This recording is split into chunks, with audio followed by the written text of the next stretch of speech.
Pablo Marçal fora dos debates para presidente.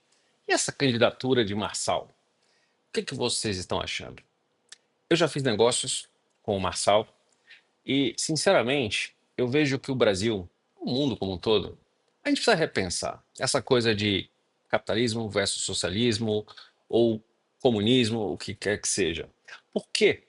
E aí, falando como economista e cientista político, e empresário que está aqui fazendo o possível para que o Brasil aproveite as oportunidades do Brasil, é que, sinceramente, a gente precisa ter algo novo, né?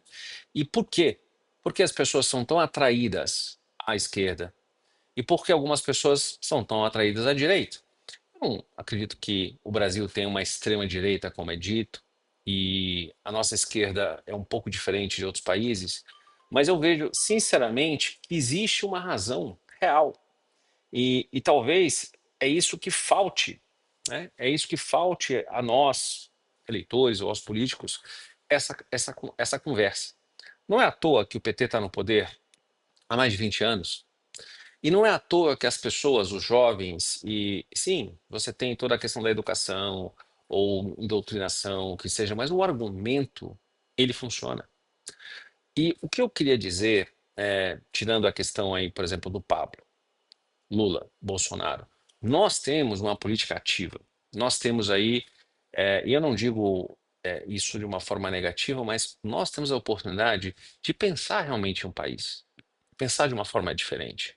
Agora, esses debates, eles vão ser esse esse lugar? Não. Não porque, primeiro, Lula e Bolsonaro já tinham dito que não iriam. E segundo, porque nós estamos todos errados. Então, eu sou contra o que está sendo feito. E pode ser uma proposta negativa, mas não tem problema. A questão é, ninguém ganha com esse tipo de narrativa. Lula é o diabo, Bolsonaro é o diabo, enfim, todos os acronismos e tudo mais. Enquanto isso, nós temos brasileiro contra brasileiro. Pablo traz uma novidade, de certa forma, alguns argumentos interessantes. O governalismo é uma ideia que ele está trazendo, se isso existe ou não, eu acho que vale a pena a gente olhar. Mas é diferente? Não. Gosto muito dos vídeos do Nicolas, acredito que seja muito interessante o jeito que ele consegue comunicar. Mas, de qualquer forma, e sinceramente, eu entendo que seja fácil você dizer eu sou contra isso e eu sou a favor disso. Mas o que eu sou a favor é que nós achemos um caminho. E para o Nicolas, que eu acredito que seja um político de muito, muito futuro, nós precisamos ter uma forma de sentar à mesa com o PT, por exemplo. Coisa que não há possibilidade com esse tipo de campanha que está acontecendo de ambos os lados. Deixa eu ser claro. Porque no final do dia, uma coisa que o Pablo mesmo disse, acabou a eleição, a gente tem que sentar na mesma mesa. Porque o Brasil precisa disso. O brasileiro sabe a escalação do ministério. O brasileiro sabe agora a escalação do Supremo Tribunal Federal. Isso é bom e é ruim. Sinceramente, pela primeira vez, eu tenho saudades de um Brasil que era mais pacífico. Então, eu acho que o pêndulo, acho não, essa é a minha opinião, o pêndulo foi muito pro lado. Nós estamos reclamando de tudo, nós estamos brigando com os nossos amigos, com os nossos vizinhos, e no final, nenhum dos lados vai ganhar, porque a próprio conflito já perdemos. Então, que Deus abençoe o Brasil e eu tenho certeza absoluta que o Brasil é abençoado. E para você, cidadão comum como eu, que estamos aí preocupados, não fique preocupado. No final do dia, o melhor sempre vai acontecer. O Brasil é um país iluminado. Só que eu também não posso dizer que a gente amaldiçoar, por exemplo, o outro lado é o caminho. Sim, nós vamos estar colhendo juntos o resultado dos votos. Nós vamos estar colhendo o resultado das políticas. E você já ouviu mais de uma vez, você já caiu em todas as narrativas, entendeu? Você já ouviu que a economia está ruim, muitas empresas estão quebrando. Agora, se a gente simplificar e dizer que mais 4 anos do PT o Brasil acaba, eu sinceramente acredito que isso seja simplório demais. Porque talvez a gente precise chegar nesse fundo do poço. Talvez o próprio PT precisa fazer essa reflexão. E quem quer que seja que ganhe o ano que vem, vai ter um ano duro. Agora, isso não é ruim. Nós temos pela primeira vez uma real oportunidade de discutir tudo isso, de fazer um projeto de país, porque às vezes o fim não é uma coisa ruim. Às vezes todo mundo já deve ter passado por um término de um namoro, término de uma sociedade, término de uma relação de amizade. E sim, nesse início parece ruim. E não, todos nós estamos, de um jeito ou de outro, passando por algumas dificuldades por conta da economia como um todo, regulamentação, burocracia. Mas a diferença entre eu e o pensamento de muitas pessoas é que tá tudo bem, isso faz parte.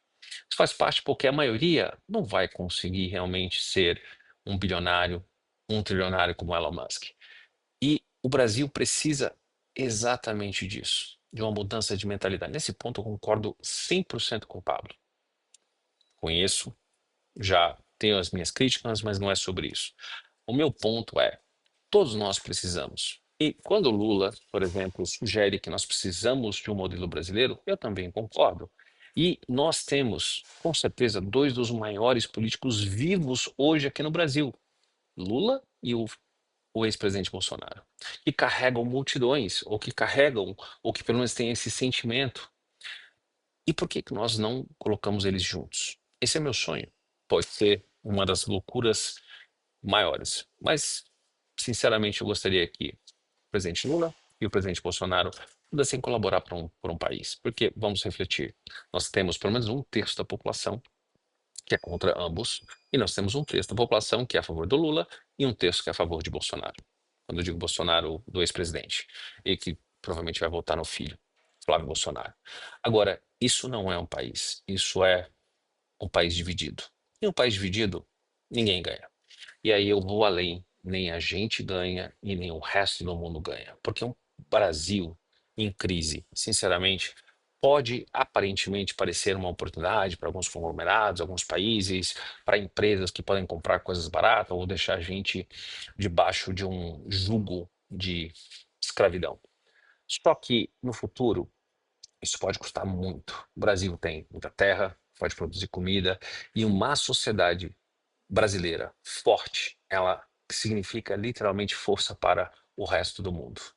E é por isso que eu peço a você que realmente, dessa vez, pense sobre o seu voto. Agora, se você errar, nós temos que consertar daqui a mais 2 anos para prefeito e daqui a 4 anos.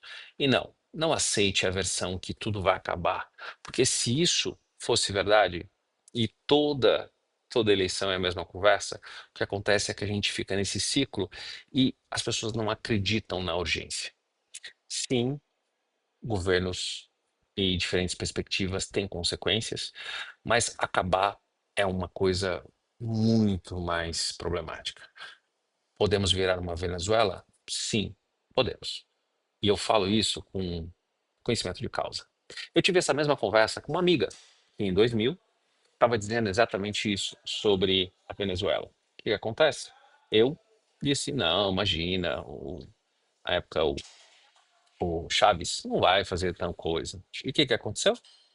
Um ano depois, ela e a família saíram, ela estudava nos Estados Unidos, e os amigos que não saíram, como os pais dela, viram suas fortunas confiscadas, terminadas, empresas, em menos de um ano. Então, eu acredito sim que o Brasil possa ficar numa situação muito, muito ruim. Só que, mesmo assim, a Venezuela não acabou. Ela está pobre, está. é, Toda a situação que a gente sabe, milhões de pessoas da Venezuela foram obrigadas a fugir do país. Mas é por isso que eu digo, a gente usar esse tipo de linguagem, vai acabar, e não sei o quê, todo mundo vai destruir, ela é uma verdade, é uma meia-verdade. O que a gente precisa realmente entender e olhar o que realmente pode acontecer com nossas vidas. Todo mundo, e por mais que acham que é uma sensação, algumas economistas, você sabe que o dia a dia, fora, lá no supermercado, as coisas subiram incrivelmente. E, sinceramente, muitos vão sofrer.